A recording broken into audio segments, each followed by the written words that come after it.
السلام علیکم، میں ہوں محمد اشرف اور آپ دیکھ رہے ہیں آزاد ٹی وی۔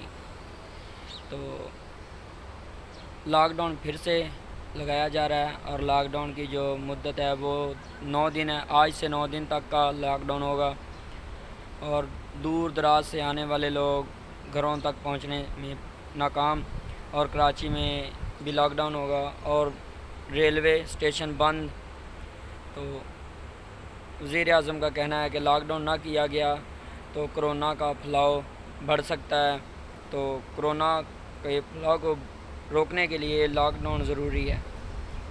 تو لاک ڈاؤن ہوگا تو ہی کرونا کو کنٹرول کیا جا سکتا ہے۔ اگر لاک ڈاؤن نہ ہوا تو عید پر لوگ گہما گہمی میں ایک دوسرے کے ساتھ کرونا کا پھیلاؤ بڑھا سکتے ہیں۔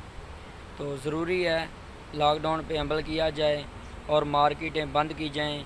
آج رات 12 بجے مارکیٹیں بند ہوگی، تو اسی حساب سے آگے کے جو 9 دن ہوں گے ان پہ عمل کیا جائے گا۔ تو میری اپنے سبھی چاہنے والوں سے گزارش ہے کہ اس دفعہ جو لاک ڈاؤن ہو رہا ہے اس پہ پوری طرح عمل کیا جائے اور ہمیشہ کے لیے اس لاک ڈاؤن سے چھٹکارا پایا جائے۔